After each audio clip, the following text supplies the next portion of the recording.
Tudo bem? Bom, meu nome é Paulo Honório, eu sou advogado, sócio do The News. Hernani tá aí? Cadê o Hernani? Deve estar por aí, não tô enxergando não. Show de bola, né? O evento, parabéns aí ao IFL, né? Aos nossos queridos palestrantes, Morrison, Denis, né? Denis já conheci pessoalmente, Morrison, grande prazer, né? Prazer mesmo. Conhecê-lo. E muito bom, né? Ver uma plateia qualificada como essa, né? Jovens aqui que estão realmente buscando algo a mais na vida, né? Uma compreensão um pouco maior da realidade, aprender a distinguir os fatos das mentiras, né? E que isso possa não só ser uma mera especulação teórica, né? Mas que possa reverter em benefícios, né? Para a vida de vocês, né? Que vocês possam ser mais felizes, né? Criar coisas, né? Ter iniciativas, né? E penso que isso talvez possa favorecer com que você se realize um pouco mais na vida, né? Então, o que a gente está fazendo aqui não é simplesmente teorizar, bater papo, né? A gente está aqui realmente tocando em pontos que podem fazer diferença na vida concreta de cada um de nós, né? Então, como o Hernani colocou, né, que a gente pode sair pior, igual ou melhor, né? Eu espero que todos também possam sair aqui agora desse painel um pouquinho melhor do que chegaram. Bom, os dois, né, me deram aqui, na verdade, a chance de receber duas aulas, né? Duas pessoas que eu já admiro, né, já acompanho há muito tempo. E a minha ideia, então, vai ser, na verdade, criar pequenas provocações, pequenas polêmicas, né? A gente nem está acostumado, né? Das quais eu também possa, talvez, participar. Vou dar os meus pitacos também. Então, já conhecia pouco o Denis, né? Então eu fiz aqui um papelzinho, ó. A primeira coisa que eu escrevi, pensando no que o Denis ia falar, é a virtude do egoísmo. E acertou, né? Acho que ele resumiu bem o livro, né? Da Ayn Rand, né? E é interessante porque eu tenho aprendido, e tem um ditado, né, que eu sigo, e eu tenho um autor que me agrada muito, né, também liberal, que é Gonzales Pecote, e ele diz que eu só posso dar um casaco quando eu tenho outro para mim, né? Se eu tenho só um casaco, eu não posso dar. Eu peguei um avião hoje e a comissária lá, ela sempre fala, né? É porque o pessoal às vezes esquece. Quando caem as máscaras, você primeiro coloca em você para depois botar no outro, né? Senão todo mundo morre, né? Exatamente, né? Na hora que o bicho pega, essa lógica prevalece, né? Mas eu vou para além, cara. De repente, você pode até entregar a sua vida quando isso fizer um sentido racional para você. Você citou a Ayn Rand, que é uma autora, eu estou atrelado a ela, não tem jeito, né? Porque acaba sendo... as minhas maiores produções intelectuais são em filosofia antiga, mas eu estou sempre falando da Rand porque as pessoas querem ouvir sobre a Ayn Rand. A Rand fala, imagine você, um pai que pula na frente de um carro para salvar um filho. Essa não é uma atitude instintiva, essa é uma atitude pensada, é uma atitude racional, é uma atitude de alguém que fez um cálculo que a minha vida não faz sentido, a minha vida não é sem a vida do meu filho, portanto faz sentido eu me matar para salvar o meu filho. Portanto, se isso fizer parte do meu horizonte racionalmente estabelecido, faz sentido, inclusive, eu me jogar na frente de um carro para salvar alguém que seja objeto do meu amor. Agora, o que, em geral, nós somos estimulados a fazer independentemente, fazer o bem sem olhar a quem. Essas conversas retardadas, uns negócios completamente absurdos. Você é responsável por tudo o que cativas. Tenha santa paciência. Tenha santa paciência. Filosofia de Pequeno Príncipe. Tem que virar gente. Tem que virar gente. E aí tudo é assim. Não, porque agora a pessoa não fez por mim o que eu esperava dela. Que pessoa ingrata. Ninguém te deve nada, não. Você aceitou uma situação durante um tempo porque estava todo mundo ganhando. E se a pessoa de repente virou as costas e foi embora, não te deve absolutamente nada. Ai, porque é uma pessoa ingrata. Isso é coisa de imbecilóide. Mas aí, Denis, é bom que é fácil, né? Eu jogo o assunto e já vai, né? Amor, você fica esperto, senão você fica, só o Denis vai falar aqui. Eu tô nervoso. Mas você falou muito do código do altruísmo, né? A gente vive numa cultura que diz que haveria um código do altruísmo, né? E esse mesmo autor que eu citei, ele também fala que existe sentimento, que é o que você falou, quer dizer, olha, se eu me movo por um sentimento que é meu, e se esse sentimento me coloca numa posição de fato querer dar minha vida por alguém, perfeito, né? Isso é eticamente, moralmente legítimo, né? Agora, sentimentalismo é outra coisa, né? O sentimentalismo é um sentimento que é externo ao coração, né? É um sentimento fingido, é um sentimento aparente, né? Então, por que a gente toma muitas vezes uma ação, uma conduta, movido por algo que é fingidamente um sentimento. O que leva o ser humano a se colocar nessa situação, né? O que nos levou até aqui a nos sacrificarmos, né, como você bem colocou, em prol de causas que não são nossas, causas que nós desconhecemos, que não têm nenhum valor por nós, mas que aparentemente elas constituem algo bom, algo belo, algo moral. Porque os sentimentos, eles não exigem a razão de ser dos sentimentos. O fato de você experimentar alguma coisa, uma intuição, um elemento de fé, um achismo. Vocês sabem que Sócrates, o filósofo Sócrates, quarto século antes de Cristo, ele apanhava na rua. Ele era cuspido na rua, porque ele fazia perguntas. Ele fazia perguntas sobre coisas óbvias. Ele chegava num poeta que estava falando sobre amor, ele falava para o poeta assim: tá, você fez um punhado de odes sobre o amor, mas me defina amor. E o cara não sabia definir amor. Você está falando sobre amizade, sobre justiça, mas me defina, o que é amizade? Antes de falarmos bem da amizade, mas me diga, o que é ser amigo de alguém? O exercício da filosofia é de dar a razão de ser de uma determinada emoção, um determinado sentimento. Então, e a melhor forma de você fazer uma pessoa agir pelo sentimento, sem que ela pare para pensar racionalmente nisso que ela sente, que ela experimenta, é introjetando nela a culpa. Não existe nada melhor para você controlar mentalidades do que a culpa. Fazer o outro se sentir culpado. Nossa, você não vai ceder parte do seu dinheiro, do seu tempo, para cuidar daquele negócio lá que está precisando tanto. Você é uma pessoa horrível. Aí você fala, cara, não, eu não quero ser uma pessoa horrível, está todo mundo me olhando. Aí de repente você entra naquilo. Mas você não investigou a razão de ser daquele seu posicionamento. E nós somos assim. Né? Às vezes eu falo de gado, esse termo não foi eu que criei, foi Immanuel Kant, um filósofo do século XVIII, que fala: não sejamos gado apacentado. Nós temos um aparato intelectual altamente ilustrado que nós podemos colocar. Então assim, desce do carrinho, tem um cara te puxando no carrinho e você acha que isso é confortável. Não, o verdadeiro conforto está em pisar em terra firme e entender para onde você está indo. Então, o sentimentalismo, ele impede o pensamento. Esse é o grande problema. O sentimentalismo impede o pensar. Então, quando você resolve sentir, o seu pensamento imediatamente ele é posto de lado. Então, antes de sentir, pense. E depois você coloca as suas emoções a favor daquilo que você pensou. É um sistema muito mais lógico. E para colocar o Morrison também agora aqui na Ele citou Sócrates. Você tá quem, né? Raí, o irmão do Sócrates. Você tá Charlie Brown Jr. Charlie Brown. Mas você disse, Morrison, na sua fala, né, que o professor muitas vezes, né, quando você falou um pouco da sua história, né, e você disse que o professor muitas vezes falava coisas para você que não fazia sentido, né, para você. E muitas vezes o professor desfruta em sala de aula de uma autoridade, né? Ainda mais o nosso modelo de ensino, que é muito verticalizado, né? E essas coisas acabam chegando muitas vezes para os jovens, né? Que é o nosso público aqui de hoje. E a gente está falando do pensar na juventude, né?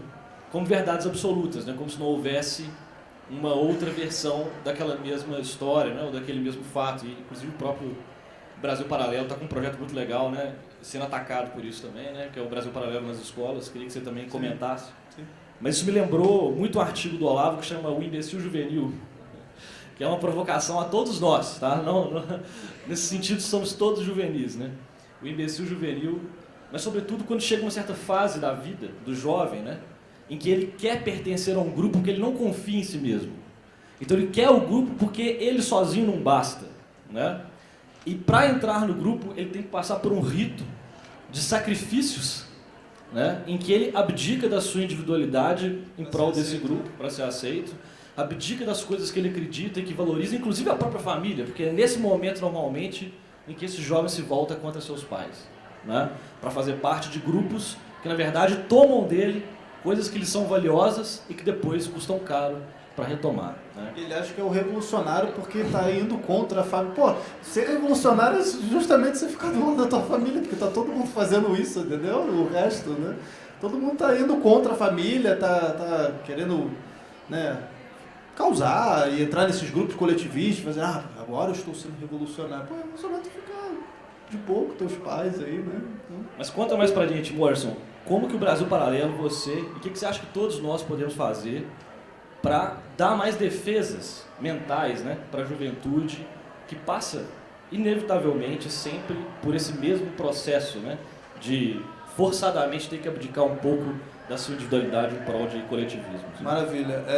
Bom, eu sou um cara, por mais que eu seja treteiro na internet, né, quando eu fiz faculdade, eu não era o aluno que ficava indo contra ali o professor, querendo debater, porque eu cheguei num momento, claro, nada contra quem também queira debater ou levantar a voz e tal, eu acho legal, mas na minha visão eu falei, cara, isso aqui não vai gerar muito resultado para mim agora, então quando alguém vem me perguntar justamente isso, o que eu falo? Cara, estuda, passa na prova e o resto estuda por fora, entendeu? Tipo, escreve o que o professor quer, entendeu? Só pega o diploma aí e estuda por fora, porque a gente sabe que é assim, né? Você comentou da questão da ação nas escolas que a gente fez, foi muito louco, porque a gente sofreu um hate muito grande no Twitter, né? Galera comentando, ontem a gente abriu uma live, inclusive, para falar disso, né? E o pessoal comentando que a gente deveria ser preso, os seus financiadores deveriam ser presos, né?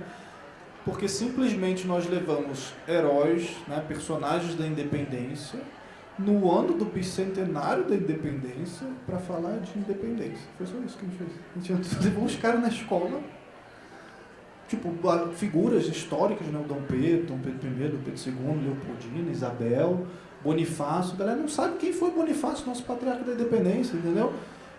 É muito louco, porque as crianças, né, a gente levou um professor de história lá, né, que é um funcionário nosso também, que escreve colunas para o portal da BP, e ele perguntou, né, indagou as crianças lá, me contem um herói brasileiro aí de vocês, pô, se a gente pensar em figuras históricas, um herói nacional, me contem aí, a galera, Neymar, Anitta, Lula, Bolsonaro, é isso que está na mentalidade da galera.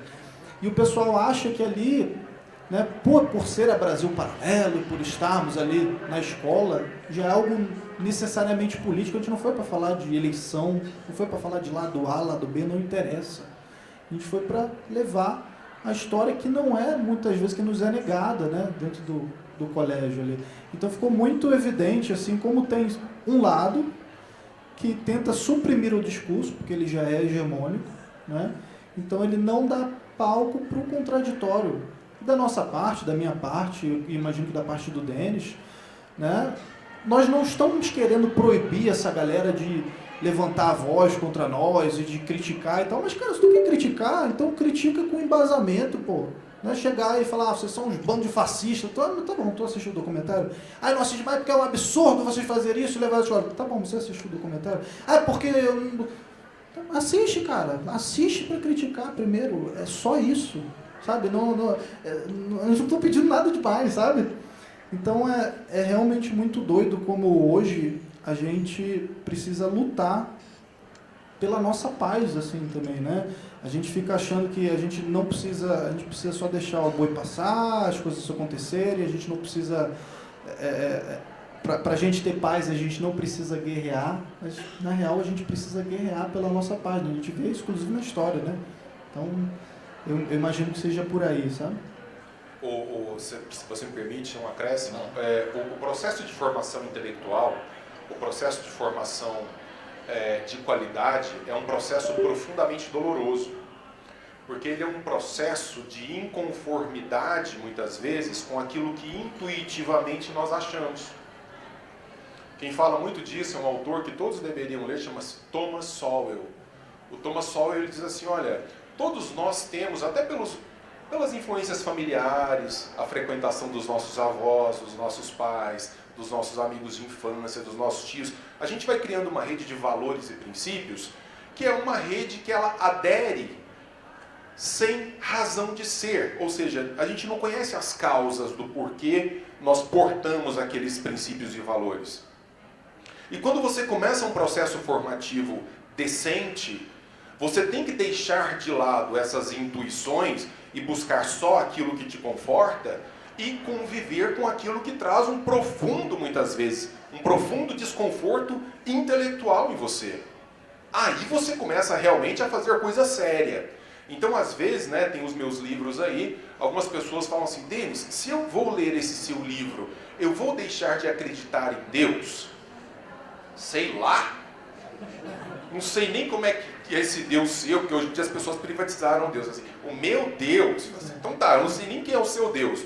Agora, você vai ler um livro meu, como é que você vai reagir a isso? A pessoa já se arma naquele mundo de conforto que ela criou para ela, sem entender muito bem o porquê, e não se joga na possibilidade da dor. Quando é que um músculo se fortalece? Quando ele é microfissurado, quando ele é micromachucado, aí ele vai ficando forte. É o mesmo no processo educacional. E quem disse isso não é o Denis. Platão, há 2.500 anos, falou: trata-se de um exercício psicotínico, é uma ginástica do intelecto. Ir lá e dar uma machucadinha. Nossa, esse negócio aqui bateu esquisito em mim, e aquilo fica... Às vezes eu recebo aquele emoji da cabecinha explodindo, quando a pessoa lê um livro meu, Denis do céu, a cabecinha explodindo. Fala, agora a coisa começou a ficar boa. Porque se você leu e está confortável, foi uma bosta de leitura. Sim. Você lê o livro inteiro e fala, concordei, joga no lixo, não serviu para nada. Quer dizer, não mexeu com você, não te colocou numa situação de desconforto. Não é um livro, é um espelho, né? É exato. Assim, é tão maravilhoso, o cara está se vendo no negócio. Ele está dizendo, eu sou maravilhoso. Tem um vídeo, não é isso que tem show. Tem um vídeo que está no YouTube, o pessoal pode procurar, e eu acho que esse vídeo assim é sensacional, tem que assistir, que é do Clóvis de Barros Filho falando sobre brio. Porra, é genial esse vídeo. Com a coquinha assim na frente, né? Isso, é maravilhoso esse vídeo, porque ele chega e fala, cara, se você não tiver a oportunidade... O cara escreveu essa Exato. porra. Cara, se Você só você tem não, que entender. se você não, cara, não se der ao luxo, da oportunidade de você ler algo difícil, algo, você vai ficar no básico, você vai ser mediano, o tal do medíocre, né? Porque assim, cara, você pensa que lá, 5 séculos atrás, não sei quantos séculos atrás, pô, sei lá, o Pitágoras pegou e formou lá o teorema de Pitágoras, o cara tirou aquilo do zero, tu só tem que aplicar esse treco e tu erra, pô, vai ser burro no inferno, entendeu? Gente, ó. Então, tipo, essa é uma provocação que é muito foda, cara, é uma provocação, tipo, a gente tem tudo, né? A gente reclama que, pô, que as coisas não dão certo, reclama que não tem Wi-Fi. Cara, há 200 anos atrás nem cagava no chão. O mais rico monarca, você vive muito melhor hoje, todo mundo que está aqui, vive muito melhor hoje do que o cara mais rico já viveu há 200 anos atrás. Porque não tinha nada, não tinha geladeira, não tinha, entendeu? As coisas apodreciam, o nego morria, sei lá, de catapora, sei lá, pô, entendeu? Então... Tem até um estudo que mostra que hoje, né, o capitalismo ele cria tanta riqueza, né, que a diferença, né, entre o mais pobre para o mais rico são 2 ou 3 gerações. Sim. Né? O mais rico da geração atual, né, vai ser, na verdade, o mais pobre de 2, 3 gerações daqui em diante. Né? Que eles vão se beneficiando dos mesmos bens de consumo, né, das mesmas oportunidades, pela riqueza que o capitalismo vai criando. Né? E tem que criar uma certa inconformidade com a ideia de ser imbecil. O Arthur Você está percebendo que você já perdeu total. Não, fica... Eu queria fazer uma pergunta. Não, fica quieto. Não, cara, sério, a gente tem que ter essa questão do brio, essa inconformidade, né? Que veja, eu cito isso como exemplo. Eu poderia falar assim, não é para ofender. É para ofender. Você pega... No mundo antigo, Eratóstenes, um bibliotecário de Alexandria, com a ajuda de um escravo, um pedaço de pau e um pedaço de corda, mediu a circunferência da Terra. Errou por 20 metros, depois de todos os cálculos com toda a tecnologia que nós temos hoje. Errou por 20 metros. Isso nós estamos falando em priscas eras. para um cara chegar hoje e falar em terra plana, desculpa, vai para a beira da terra e se joga. Porque sabe, é muita burrice, é muita ignorância. Não, mas existe sim essa possibilidade. Não existe, não seja burro a esse ponto. Seu pai fez esforço, comprou danoninho, comprou sucrilho, sua mãe limpou sua bunda. Para você chegar e falar, não, a terra plana. Pelo amor de Deus, gente, tem muita informação rodando, mas é preciso que você... Agora fique indignado. Eu tenho um ponto também com relação Se você a isso. falar que a Terra é plana... Não. Porque fui no Alasca uma vez. Eu vi na Red Eu vi a TV. borda, tá ligado? É o lance da borda, né? Não, o meu ponto, que eu acho que pode ser interessante, de repente, que a gente fala muito sobre isso, a gente falou inclusive no podcast lá, a respeito da liberdade de expressão também, né? Claro, tem que Isso, assim, não é porque o Denis está comentando que, claro, é uma ideia imbecil, mas não é por conta disso que ela deve ser censurada. De jeito nenhum. E isso que é interessante, porque Não existe se forma não melhor de houvesse, identificar os imbecis. se não houvesse um vídeo do cara lá defendendo a Terra plana no YouTube, que tem que ter, cara, tem que ter um cara defendendo, é uma imbecilidade, beleza, mas deixa o cara defender lá. Se não houvesse esse vídeo, não teria alguém para poder rebater esse vídeo com argumentos. E uma vez eu parei para pensar, eu falei, cara, eu sou um imbecil. Eu não sei de tudo, eu não sei o negócio. Nunca parei para pensar nisso. É igual quando eu levei o Ricardo Felício e o Alexandre Costa lá para gente falar de aquecimento global.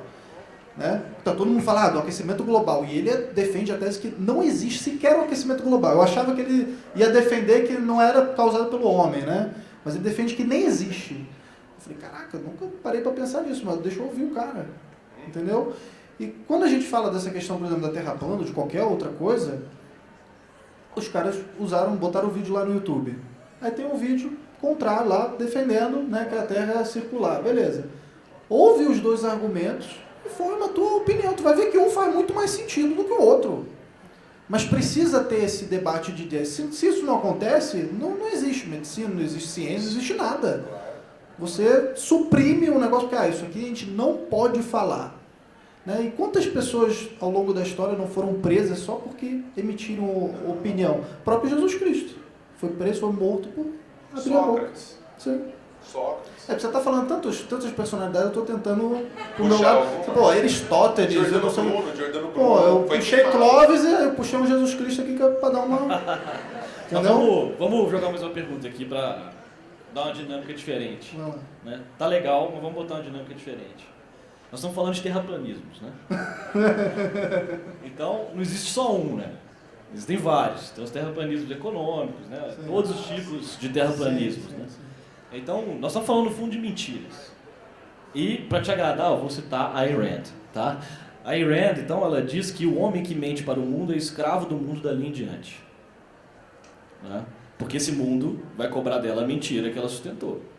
Não é isso? Então, agora bate bola começando com o Morrison. Quais mentiras esses jovens têm escutado de todas as ordens que fazem com que eles sejam menos livres? Depois você. Eu acho que as principais com relação ao capitalismo, mesmo de achar que o capitalismo é um sistema ruim, né, que um empresário é um cara malvadão, que fuma charuto e escraviza as pessoas, né, de achar que desigualdade tem umas que são meio red pill, né? Que desigualdade é um problema, desigualdade econômica, quando a gente vai ver que, na verdade, não, né? Porque se a gente igualasse o lance da distribuição de rendas, pega o dinheiro de todo mundo, distribui igualmente para todo mundo aí. No dia seguinte ia ter desigualdade, porque um ia investir, o outro ia torrar tudo em cachaça, o outro ia abrir uma empresa. Então a desigualdade é inerente do ser humano e não tem problema nenhum nisso, o problema é a pobreza. São esses principais argumentos, né? O próprio comunismo nunca foi tentado, né? Essa clássica, né? Então, assim, acho que são esses principais argumentos. Lógico, a questão da história também, né? Da luta de classes, né? De que a gente precisa ter grupos brigando uns com os outros, né? Então eles colocam negros contra brancos, homens contra mulheres, gays contra héteros, né? Como se a gente precisasse mesmo, eles criam essa cisânia social para poder avançar agendas, conquistar poder, né? Isso é tudo estratégia do Gramsci e tal. Então, acho que eu vejo esses os principais problemas, né, na educação aí. Você, Denis? Os que o Arthur citou são muito bons. Eu tenho uma profunda dificuldade com o nosso sistema escolar como um todo. Eu não tenho filho, mas se eu tivesse filho, eu teria muita dificuldade em mandá-lo para a escola brasileira em especial, mas não só para a escola brasileira, a escola como um todo. Eu não confio no processo educacional que hoje nós temos, porque ele é pasteurizado, ele iguala em informações medíocres, ele não estimula visão crítica, ele não estimula o inconformismo, ele celebra... O que é mediocridade? Esse é um termo latino, vem de mediocre, que é o mediano. O medíocre não é o negativo, não é o pior. É aquele troço aqui, ó, bem aqui embaixo, né? Essa igualdade aqui embaixo. Eu pareço um desenho, não parece, né? Mas eu pareço um desenho, então cheio de tatuagem aqui.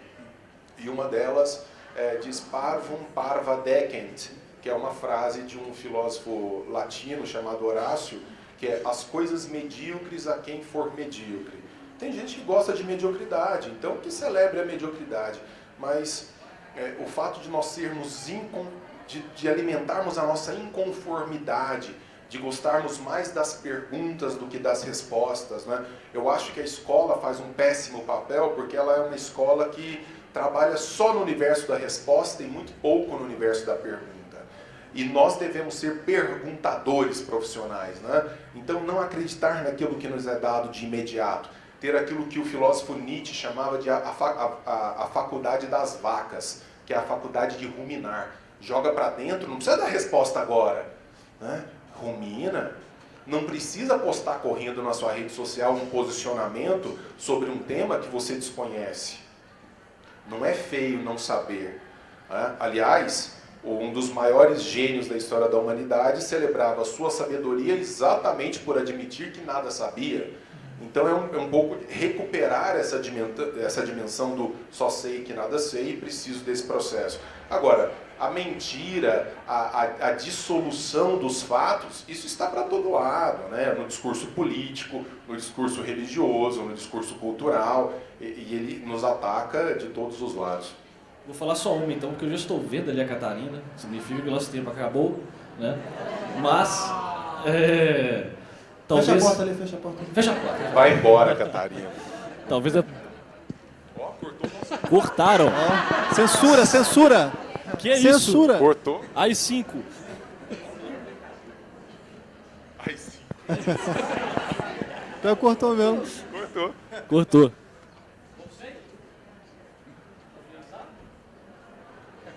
Pediram calma, eles não estão nervosos.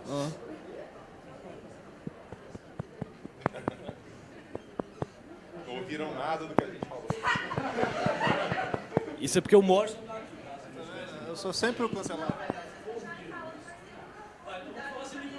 Foi um problema até.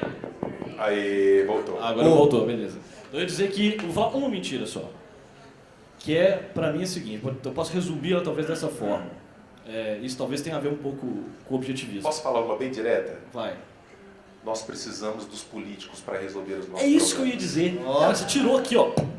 Porque eu ia falar o seguinte, olha. Político bom Achar- é político longe da nossa vida. Achar que organizar materialmente a nossa sociedade vai nos tornar pessoas felizes é uma mentira. Buscar a felicidade fora da gente, achando que se a sociedade estiver melhor, nós estaremos melhor, é uma mentira, né? Essa mentira, para mim, ela está baseada até em uma afirmação desse autor que eu já citei várias vezes, que é o Gonzalo Specotti, que diz o seguinte, olha, todo processo de melhoramento social haverá de fracassar se não se enfrenta o problema do indivíduo. Do indivíduo. Esse é o problema que tem que ser enfrentado, né? Não há nada melhor do que um político possa fazer por nós do que tirar as estruturas estatais, sanguinárias e parasitárias que tomam conta da nossa vida. Nada mais. Então, para encerrar, Catarina, 1 minuto Morrison, 1 minuto Denis e a gente passa de painel. Bom, queria só agradecer pela oportunidade, estou muito feliz. Agradecer o pessoal do IFL e todo mundo que está aqui presente nessa sala. Só lembrando também, o Denis comentou aí do indivíduo, né, da gente olhar cada vez mais para a gente, ser menos coletivista, né, de não deixar que o grupo mande também na gente, né. E uma coisa legal também da gente pensar é que a responsabilidade também é nossa, né, do indivíduo. A gente olha para a mídia também, é sempre a sociedade, tudo a sociedade. O caminhão atropelou tal coisa. É igual o livro do Dalrymple lá, A Faca Entrou. Cara, não, alguém fez isso. Tem sempre um responsável por trás. O responsável é sempre a gente, é sempre o indivíduo. Olha pra gente, né, pra gente conseguir também olhar para as pessoas. Eu acho que é isso. Eu acho que eu já falei muito. Então tá encerrado. Obrigado, gente. Boa, valeu.